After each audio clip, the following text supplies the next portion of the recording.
Hello friends, तो आज हम बात करने वाले हैं गॉस फॉरवर्ड इंटरपोलेशन और गॉस बैकवर्ड। ओके, तो वो क्या है, तो कि सेंट्रल डिफरेंस इंटरपोलेशन है, उसमें चार मेथड्स है, जिसमें Gauss forward, Gauss backward, Stirling और बेसल्स। हम स्ट्रीलिंग और बेसल्स नेक्स्ट वीडियो में देखेंगे, अभी हम गॉस फॉरवर्ड बैकवर्ड देखते हैं। तो यहाँ पे क्या होता है, ये कब यूज होता है गॉस, तो कि हमें जो डेटा पॉइंट गिवन होगा उसमें सेंटर की वैल्यू कोई होगी, उसके लिए आप करस्पॉन्डिंग y फाइंड करने वाले हैं, तब Gauss backward, Gauss forward use होगा। मतलब कि सेंट्रल डिफरेंस इंटरपोलेशन, सेंट्रल मतलब कि सेंटर के डेटा पॉइंट के लिए। अच्छा, एग्जांपल ही देखते हैं, एग्जांपल किस तरह से सोल्व करेंगे। तो कि यहाँ पे आपको डेटा पॉइंट गिवन है, तो देखिए 0 x और y लिख देते हैं, f ऑफ x मतलब कि y।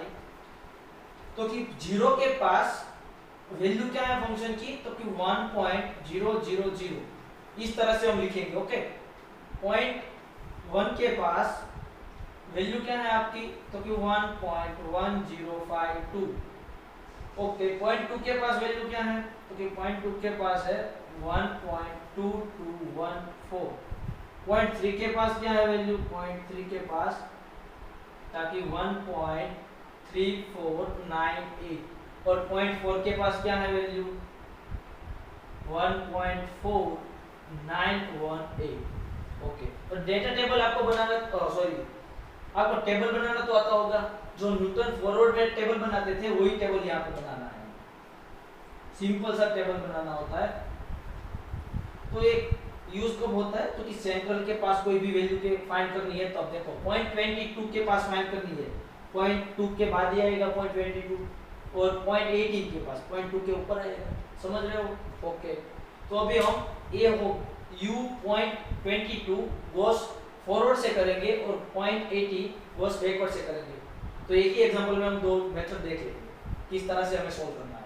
ओके, तो हमें टेबल बनाना है, तो टेबल में क्या होगा, तो कि डेल्टा y फाइंड करेंगे। तो किस तरह से होगा, तो कि 0.1052 माइनस 1 करेंगे, तो आप कैलकुलेटर से करेंगे तो आपको मिल जाएगा आंसर। मैं डायरेक्ट लिख देता हूँ, टाइम वेस्ट ना हो इसलिए। 0.1052 1.2214 माइनस ये, तो क्या होगा, वो होगा 0.1162। ये दोनों के बीच में लिखना है, ये दोनों के बीच में लिखना है। ओके, अब ये दोनों के बीच में यहाँ पे क्या होगा, 0.1394 माइनस 0.2214, तो मिलेगा 0.1284। ए माइनस ए, तो आपको मिलेगा 0.1420। ओके, अभी हम करेंगे डेल्टा स्क्वायर वाई, मतलब कि ए माइनस ए, और दोनों के बीच में लिखेंगे तो वो क्या वैल्यू होगी, 0.0110। ए माइनस ए दोनों के बीच में लिखेंगे तो क्या मिलेगा, 0.0122। ए माइनस ए तो क्या होगा, 0.0136। तो हमने देखा कि न्यूटन फॉरवर्ड में इसी तरह टेबल बना देते कि ये साइन का मतलब क्या होता है कि इसको a माइनस ए। ओके, अब डेल्टा क्यूब y का क्या होगा, तो कि ये माइनस ए, तो मिलेगा आपको 0.0012। a माइनस ए दोनों के बीच में लिखना है 0.0014। Last delta raise to 4y, a minus A दोनों के बीच में लिखना है हमें 0.0002। ओके, टेबल बनाना तो बहुत इजी है, अब सबको आ गया। अब मेन बात है कि यहाँ पे हमें फॉर्मूला किस तरह से बनानी है। तो फॉर्मूला हम बनाएंगे, तो कि आप देखिए सेंट्रल डिफरेंस में हम जो डेटा टेबल में पॉइंट गिवन है हमारे पास, उसमें से सेंट्रल पॉइंट क्या है x का, तो कि ये देखो 1 2 3 4 5, तो 5 + 1 6/2, मतलब कि थर्ड नंबर का टर्म 1 2 3। ये देखो मिडिल टर्म है, यहाँ से देखो मिडिल टर्म आता है। अच्छा, ये तो ओड नंबर है इसलिए मिडिल टर्म मिला, इवन नंबर होता तो क्या होता, तो ध्यान से देखना, क्योंकि ये 4 वाला नंबर नहीं है, सिर्फ ये है, तो हम इसमें से मिडिल पॉइंट किसको बोलेंगे, तो आप ये दोनों में से किसी को भी बोल सकते हो।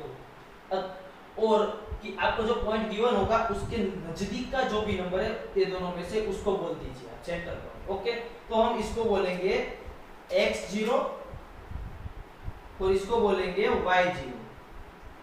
अब गॉस फॉरवर्ड का फॉर्मूला बहुत ज्यादा फॉर्मूला हो जाएगा, न्यूटन बैकवर्ड, न्यूटन फॉरवर्ड, तो इसका फॉर्मूला हम क्वेश्चन से ही डेवलप बनाने वाले हैं। ओके, क्वेश्चन दिया है उसमें से हम फॉर्मूला बना देंगे तो सिंपल हो जाएगा। क्योंकि ये हुआ x0 y0, तो इसको क्या बोलेंगे x - 1 y x - 2।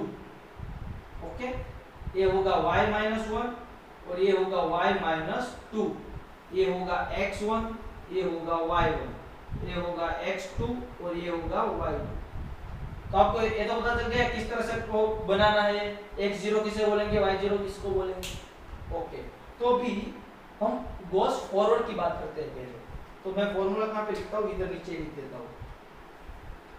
तो गॉस फॉरवर्ड का फॉर्मूला क्या होगा, तो कि आप कोई भी x के लिए निकाले तो y यही कहीं भी होगा x, उसके लिए y f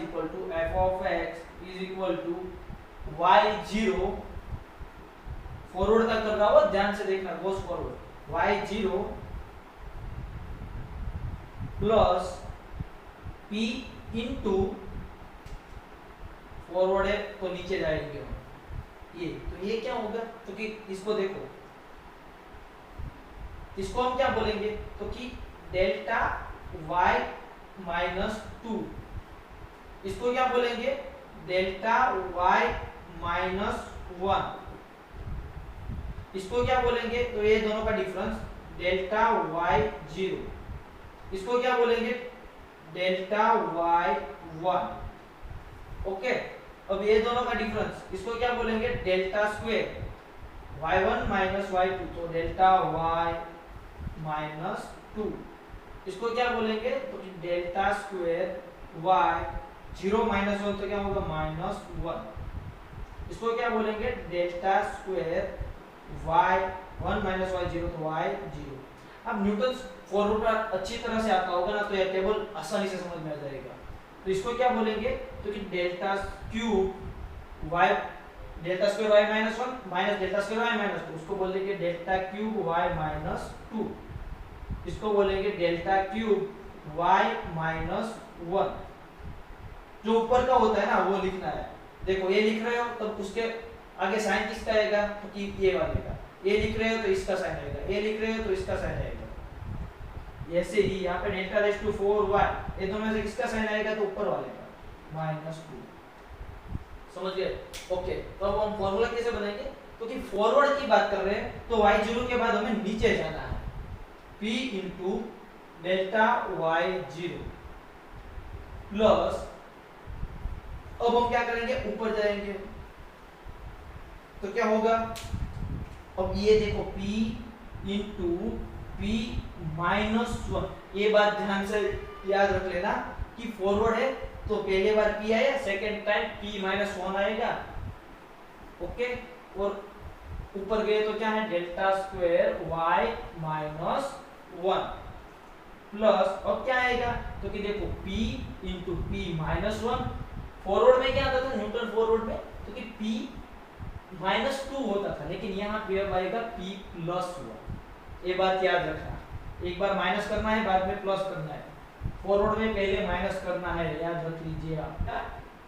डेल्टा क्यूब, अब देखो फॉरवर्ड में नीचे गए, ऊपर गए, फिर से आएंगे नीचे हम, तब क्या होगा डेल्टा क्यूब y - 1 प्लस, अब क्या आएगा p into p -1 into p +1, अब 1 का काम हो गया, अब 2 आएगा, तो क्या आएगा p -2 divide by 4 factorial into delta, अब ऊपर चढ़ना है हमें, एक बार नीचे आया, फॉरवर्ड में पहले तो नीचे ही आना है, बाद में ऊपर नीचे, जब तक ऐसा चलता जा रहा है तब तक लिखते जाओ।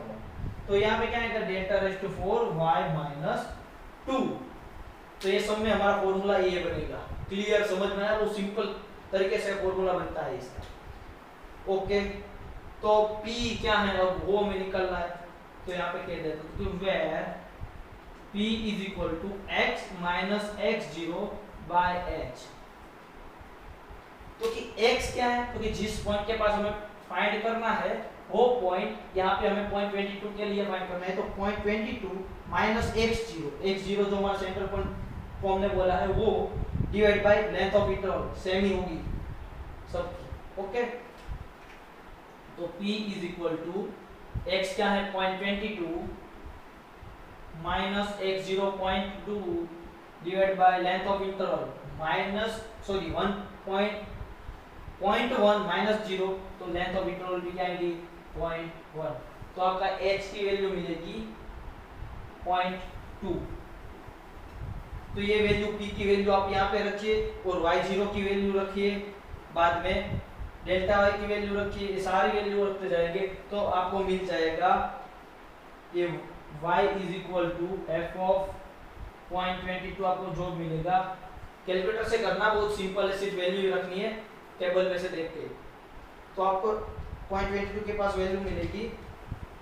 अब एक बार जरूर कैलकुलेटर ट्राई करना वरना एग्जाम में दिक्कत आ सकती है, प्रैक्टिस जरूर करना। 1.2461 ये आंसर आ रहा है कि नहीं मुझे कमेंट करके जरूर बताना। ओके, तो ये तो हो गया फॉरवर्ड का। अब बैकवर्ड फॉर्मूला किस तरह से यूज होगा और कैसी फॉर्मूला होगी, क्योंकि बैकवर्ड की फॉर्मूला सिमिलर है, मैं ऊपर का रफ कर देता हूँ, वहां पे मैं लिखता हूँ। तो बैकवर्ड में बहुत सिंपल है, देखिए, क्योंकि y is equal to f of x is equal to क्या करना है, क्योंकि जब आप पहला टर्म तो फिक्स है कि y0 ही लेना है, तो y0 प्लस अब क्या होगा, क्योंकि यहाँ पे आप नीचे जा रहे थे, बैकवर्ड में उल्टा है, ऊपर जाना है हमें। ओके, फॉरवर्ड में क्या करते थे हम, ये फॉरवर्ड वाला था, नीचे जाएंगे y0 से पहले बार, बाद में ऊपर नीचे ही करना है, लेकिन पहली बार तो नीचे जाना है, याद रखिए वो फॉरवर्ड में, पहली बार ऊपर कब जाएंगे बैकवर्ड में। ये दोनों समझ में आ गए। ओके, तो y0 into sorry p into delta y minus 1, अब क्या करेंगे, नीचे आएंगे, ऊपर जाना है नीचे जाना है, ऊपर जाना है नीचे जाना है, सिर्फ यही पैटर्न यूज करना है। लेकिन यहाँ पे देखो पहले -1 हुआ था, तो यहाँ पे पहले +1 होगा, p into p plus 1 divide by 2 factorial delta square y minus 1 plus, अब क्या होगा, क्योंकि आप यहाँ से नीचे आए तो अब आप यहाँ से आप ऊपर जाएंगे, समझ गए। उसके बाद ये आएगा, तो यहाँ पे p इंटू p प्लस 1, अब माइनस वाला आएगा, p minus 1 divide by 3 factorial into delta cube y minus 2 plus, अब फिर से नीचे आएंगे तो ये लास्ट टर्म मिलेगा, क्योंकि p into p plus 1 p minus 1 वो बैकवर्ड है तो प्लस करेंगे, पहले अब 2 की बारी आएगी तो प्लस 2 करेंगे, इसके बाद का टर्म आएगा उसमें क्या आएगा p प्लस 2 साथ में p माइनस 2 भी आएगा, वैसे आगे बढ़ाते जाएंगे, आपको समझ में तो आ गया होगा। Delta raise to 4 y minus 2, तो अभी ये हमें u18 फाइंड करना था ना बैकवर्ड से।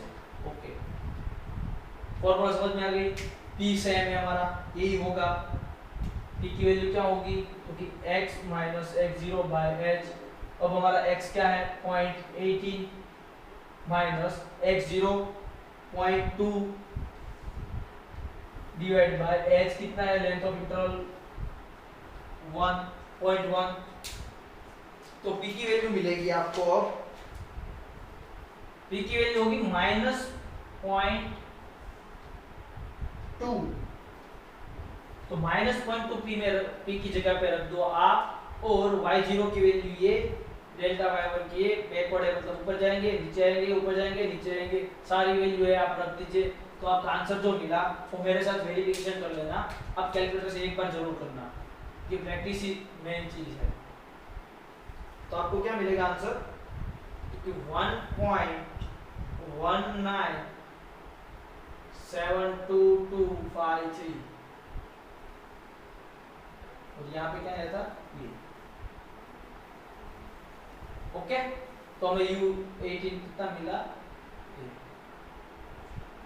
तो बस गोस फॉरवर्ड और गोस बैकवर्ड में सिर्फ इतना ही है, फॉर्मूला भी याद रखनी नहीं पड़ेगी, आपने टेबल से ही बना दिया फॉर्मूला पूरा, तो ऐसे ही फॉर्मूला आप बना दो एग्जाम में। याद इतना रखना है कि जब भी फॉरवर्ड पूछा गया है तो अब पहले p into P minus one आएगा, बैकवर्ड में पहले प्लस वन आता है, बाद में माइनस होता है, यहाँ पे बाद में प्लस होता है, इतना चेंज है। और बैकवर्ड में फॉरवर्ड में नीचे आएंगे ऊपर जाएंगे, पहले ऊपर गए बाद में ऊपर नीचे ही करना है। क्लियर? तो फ्रेंड्स वीडियो अच्छा लगा हो तो प्लीज लाइक कर दो, और न्यूमेरिकल एनालिसिस के मैंने सारे वीडियो रखे, आप डिस्क्रिप्शन में जाओ, वहां पे आपको सारे वीडियो मिल जाएंगे। Thank you friends.